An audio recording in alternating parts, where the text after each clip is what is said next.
আজকে আমাদের ওই making of the constitution of India তার শেষ পোর্শনটা আমরা দেখব। আমরা পড়েছিলাম গভর্নমেন্ট অফ ইন্ডিয়া অ্যাক্ট 1919 অবধি। আমরা একটু পুরোনো জিনিসগুলোকে একটুখানি হালকা করে বলে দিয়ে সঙ্গে সঙ্গে চলে আসছি, বেশি কথা বলবো না, চলে আসি। আমরা আগের দিন লাস্ট দেখেছিলাম গভর্নমেন্ট অফ ইন্ডিয়া অ্যাক্ট 1919 সাল, যেটা এনেছিলেন দুজন ব্যক্তি, একজন হচ্ছেন মন্টেগু আর একজন হচ্ছেন চেমসফোর্ড, তাই তো?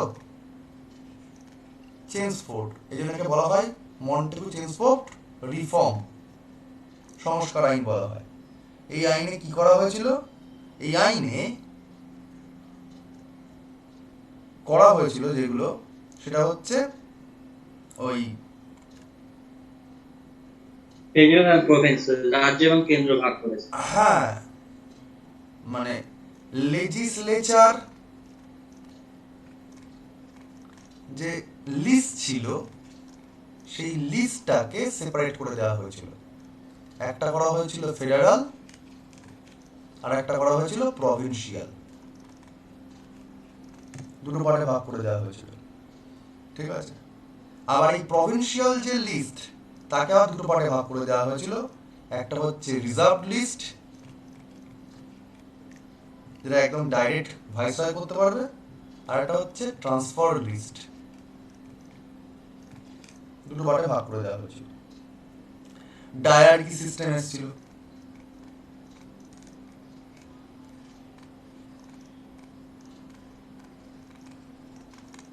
দেখে নিয়েছিলাম, আরো অনেক কিছু কাণ্ড করা হয়েছিল। যখন শেষমেশ যখন মূলত গান্ধীজি, এম কে গান্ধী এবং ইন্ডিয়ান ন্যাশনাল কংগ্রেস দেখলো যে তাদের যে পূর্ণ স্বাধীনতা, কারণ অলরেডি তখন 1919 সাল তারা বিদ্রোহ করা শুরু করে দিয়েছে, 1920 সালে অসহযোগ আন্দোলন করছে, ডমিনেন্স স্ট্যাটাস চেয়ে যাচ্ছিল, পাচ্ছে না। 1920 সালে তোমার কি হলো, অসহযোগ আন্দোলন হলো, শুনলো না। তারপরে যখন বারবার করে চাইছে, কোনো রকম কথা শুনছে না, তখন এই ভারতবাসীদের এই বিদ্রোহগুলোকে কমানোর জন্য ব্রিটিশ সরকার কি পাঠালো? সাইমন কমিশন পাঠিয়েছিল, মনে পড়ে?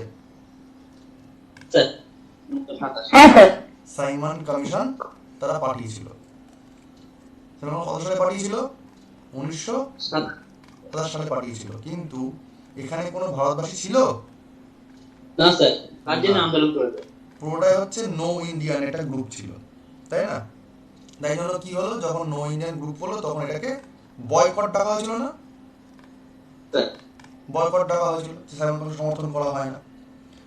এবং তারপর পরই তোমার যখন দেখলো যে না এরকম করে করা যাবে না, তখন ব্রিটিশরা তখন আবার শুরু হয়ে গেল কি এর বিরুদ্ধে, ওই যে সিভিল ডিসওবিডিয়েন্স মুভমেন্ট, তাই না?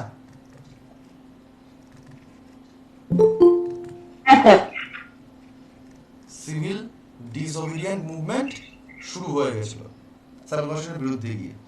তারপরে যখন এই আইন অমান্য আন্দোলন শুরু হয়ে যাচ্ছে, এটা শুরু হয়ে তোমার কত সাল থেকে কত সাল? 1900 কত সাল বলো?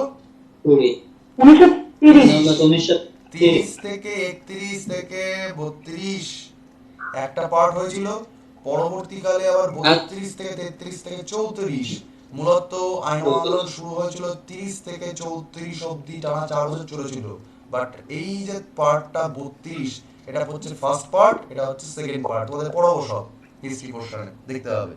তো হোয়াট এভার, এই সময় যখন প্রচন্ড পরিমাণে আইন অমান্য আন্দোলন চলছে, তখন যখন প্রচন্ড পরিমাণে আইন অমান্য আন্দোলন চলছে, সেই সময় ব্রিটিশ সরকার বলছে যে বাবা তোমাদের দাবি দাওয়াগুলো বলো দেখি, আমরা একটা কাজ করি, এক জায়গায় বসো, চা খাও আর গল্প করো, বলো দেখি তোমাদের দাবি দাওয়াগুলো শুনি।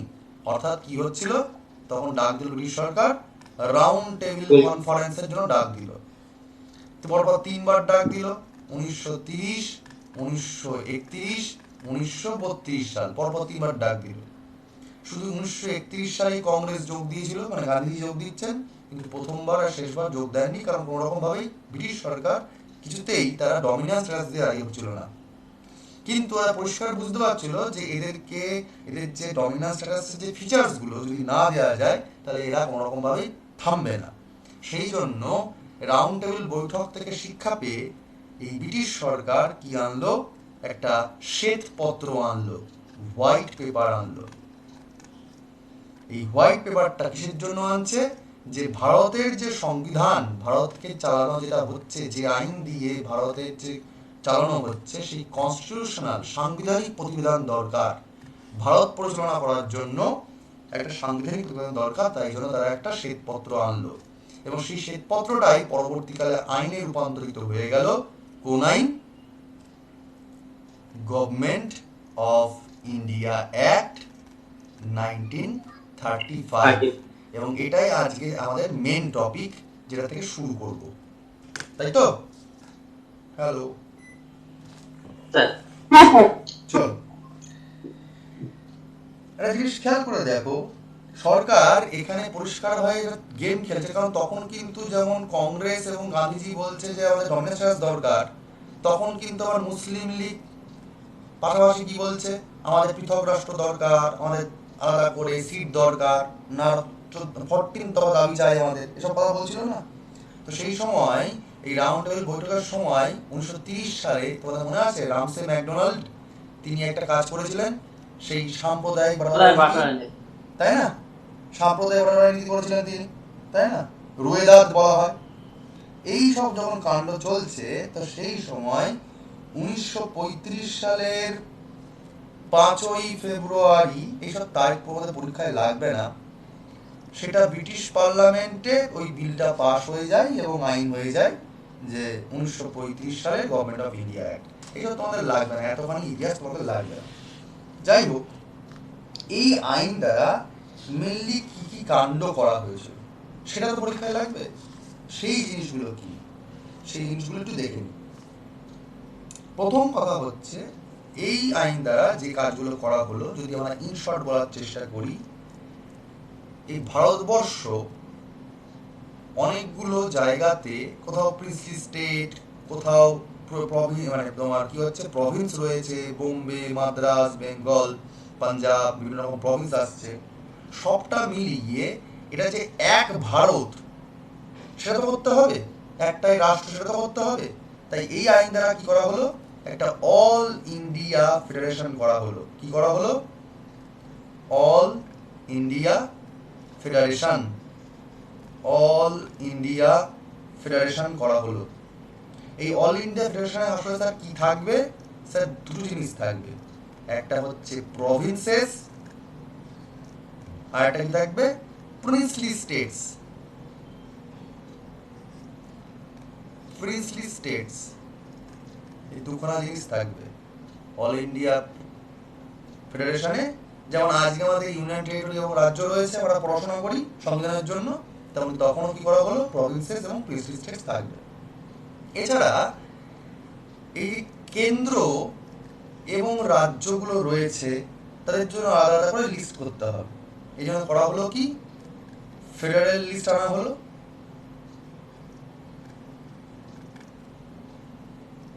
প্রভিন্সিয়াল লিস্ট আনা হলো, আবার যুগ্ম লিস্ট আনা হলো। তাহলে বুঝতে পারছো, যেটা ভারতবর্ষের আজকের কাঠামো, সেটা কিন্তু এই আইন দ্বারা আনা শুরু হয়ে যাচ্ছে। ঠিক আছে, সঙ্গে সঙ্গে দরকার পড়লো কি, যদি একটা দেশ তৈরি করতে হয়, দেশ চালাবার জন্য একটা নিশ্চয়ই টাকা পয়সার দরকার হয়, তো তার কি করতে লাগবে? আরবিআই দরকার, রিজার্ভ ব্যাংক দরকার। তো সেই আরবিআই ফর্ম করা হচ্ছে এই আইন দ্বারা। যদিও সেটা আরবিআই অ্যাক্ট 1934, তবুও আরবিআই দরকার, এই জিনিসটা কিন্তু এই আইনের মধ্যে রাখা হচ্ছে। ঠিক আছে, আর কি করা হয়েছিল স্যার? এই আইন দ্বারাই না বার্মাকে সেপারেট করা হয়েছিল ইন্ডিয়ার থেকে।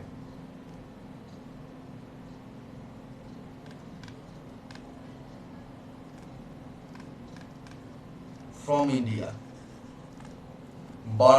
বার্মাকে ইন্ডিয়ার থেকে সেপারেট করে দেওয়া হয়েছে। ঠিক আছে, ব্রিটিশ ইন্ডিয়ার থেকে আলাদা করে দেওয়া হচ্ছে, শুধু তো ইন্ডিয়া বলা যাবে না, ব্রিটিশ ইন্ডিয়ার থেকে পৃথক করে দেওয়া হয়েছিল। ঠিক আছে স্যার, আর কি করা হয়েছিল?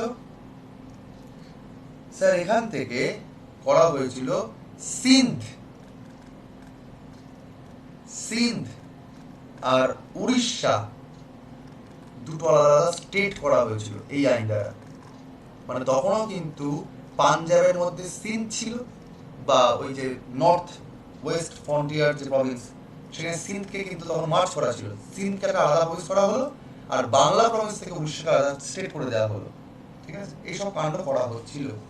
এছাড়াও তোমরা যে এখন চাকরি বাকরি পরীক্ষা দিচ্ছ, ঠিক আছে, যেমন তোমরা দিচ্ছ বিভিন্ন যে পিএসসি পাবলিক সার্ভিস কমিশনের পরীক্ষা, বিভিন্ন স্টেটের যে পরীক্ষাগুলো আছে, সেই পিএসসি মানে রাজ্যকৃতক লোককৃতক, এটা তৈরি করা হচ্ছে এই আইন থেকে। ঠিক আছে, আর একটা যেটা সব থেকে বড় করা হলো, যদি এটা যুক্তরাষ্ট্রীয় কাঠামো তৈরি করতে হয় তাহলে তার জন্য একটা কোর্ট লাগবে। তাই জন্য করা হয়েছিল কি, ফেডারেল কোর্ট আনা হয়েছিল এই আইন দ্বারা। কি আনা হয়েছিল? ফেডারেল কোর্ট আনা হয়েছিল। 1935 এর গভর্নমেন্ট অফ ইন্ডিয়া অ্যাক্ট অনুযায়ী ভারতে এই প্রথম ফেডারেল কোর্ট সিস্টেম আসে। ফেডারেল কোর্ট সিস্টেমটা আসলে কিরকম, যে স্যার এটা ওই ইন্টিগ্রেটেড, অর্থাৎ ওপর থেকে তলায় ছড়িয়ে থাকবে এবং অ্যাপেক্স হাইয়েস্ট কোর্ট থাকবে একটা।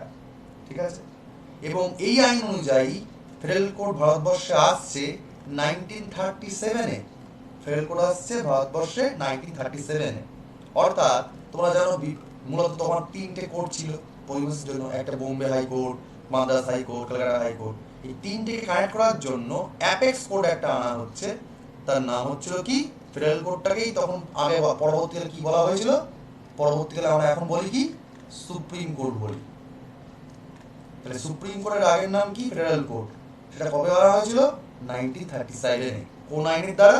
গভর্নমেন্ট অফ ইন্ডিয়া অ্যাক্ট 1935, মানে বর্তমানে একে আমরা সুপ্রিম কোর্ট বলছি। সুপ্রিম কোর্ট নামটা কবে হচ্ছে? 26 জানুয়ারি থেকে। কত সাল? 1950 সাল থেকে। তার আগে অবধি কিন্তু কি ছিল এটা? ওই ফেডারেল কোর্ট নামেই পরিচিত ছিল। তোমায় প্রশ্ন করতে পারে, এই যে প্রথম আদালত তৈরি করা হলো ফেডারেল কোর্ট, ঠিক আছে, সেই ফেডারেল কোর্টের প্রথম চিফ জাস্টিস এর নাম কি ছিল? তার নাম ছিল স্যার মরিস, হ্যাঁ, মরিস গাওয়ার। মরিস গাওয়ার স্যার এই যে স্যার 1773-তে যে রেগুলেটিং অ্যাক্ট এসেছিল, তার দ্বারা তৈরি করা হয়েছিল 1774-এ ক্যালকাটা সুপ্রিম কোর্ট। মনে পড়ে? পড়িয়েছিলাম। তার প্রথম চিফ জাস্টিসের নাম ছিল হচ্ছে স্যার এলিজা ইম্পে। আর এটা তো স্যার ফেডারেল কোর্ট 1937-এ তৈরি হচ্ছে গভর্নমেন্ট অফ ইন্ডিয়া 1935 দ্বারা। তার চিফ জাস্টিসের নাম কি? স্যার মরিস গাওয়ার। দুটো কোশ্চেন আলাদা, পৃথক। বোঝা গেল? হ্যাঁ স্যার। এইটুকু সবার হয়েছে স্যার? কারো কোনো ডাউট আছে কিছু? না স্যার। এগোবো আমি? এগোবো আমি? হ্যাঁ স্যার। হ্যাঁ স্যার। এবার তোমাদের বলেছিলাম মনে আছে যে আগের আইন থেকেই federal list, provincial list, concurrent list আলাদা হয়ে যাচ্ছে এই আইন দ্বারা। বা তার আগে তোমাদের ছিল রিজার্ভ লিস্ট, ছিল ট্রান্সফার লিস্ট ছিল, এসব বলেছিলাম না স্যার? এই জিনিসগুলো কি, জিনিসগুলো বুঝে নাও, ব্যাপারগুলো কি, এই আইনের মারপ্যাচ যে এইসব কেতন করছে, জিনিসগুলো কি ছিল। দেখো, সেই সময় যে ইউনিয়ন মানে কেন্দ্র সরকার যেটা ছিল, ইউনিয়ন গভর্নমেন্ট ছিল, সেই ইউনিয়ন গভর্নমেন্টের ইউনিয়ন পার্লামেন্ট থাকবে, ইউনিয়ন লেজিসলেচার থাকবে। পার্লামেন্ট তখন বলা হতো না, তখন আইন কক্ষ বলা হতো, লেজিসলেচার থাকবে। স্যার এই ইউনিয়ন বা কেন্দ্রের যে আইনসভা, স্যার এটাও না আজকের মতো দুটো ছিল। একটা হচ্ছে কি, আপার হাউস, যাকে আমরা কি বলি, উচ্চকক্ষ। স্যার আরেকটা ছিল লোয়ার হাউস বা নিম্নকক্ষ বলি। তৎকালীন সময়তে এই হাউসটার নাম ছিল কাউন্সিল অফ স্টেট। কি বলা হতো? Council of state. Council of state. আর তৎকালীন সময় হাউসটার নাম কি ছিল? Federal assembly. Sir federal assembly কেন বললো একটু আগে খেয়াল করে দেখো। গভর্নমেন্ট অফ ইন্ডিয়া অ্যাক্ট 1935 অনুযায়ী কি করা হলো, সমস্ত প্রিন্সলি স্টেটগুলোকে নিয়ে এবং প্রভিন্সগুলোকে নিয়ে একটা ভারতবর্ষের রাষ্ট্রীয় কাঠামো করা হলো না, অর্থাৎ অল ইন্ডিয়া ফেডারেশন বানানো হয়েছিল না।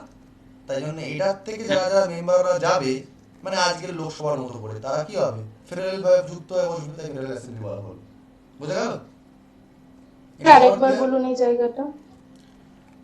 আজকে আমাদের ভারতবর্ষে যে লোকসভা, সেখানে গুজরাট থেকে এমপি যায় না, সেখানে আজকে কর্ণাটক থেকে এমপি যায় না, উড়িষ্যা থেকে যায় না এমপি, আমাদের পশ্চিমবঙ্গ থেকে এমপি যায় না, যাই তো? তাই তো?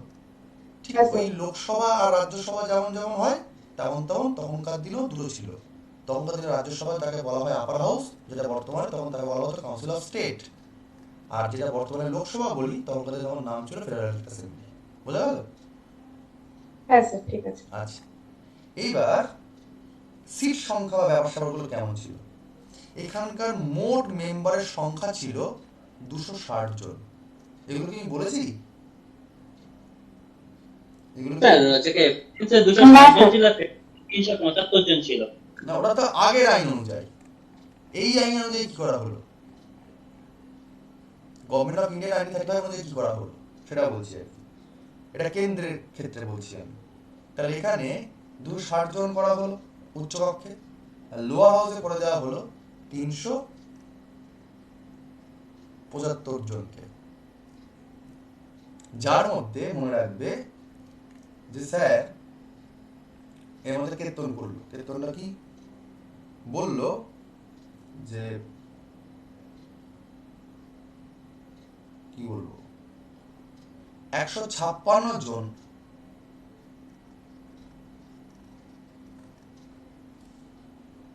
মেম্বার থাকবে যারা এই ব্রিটিশ ইন্ডিয়া প্রভিন্সের মেম্বার।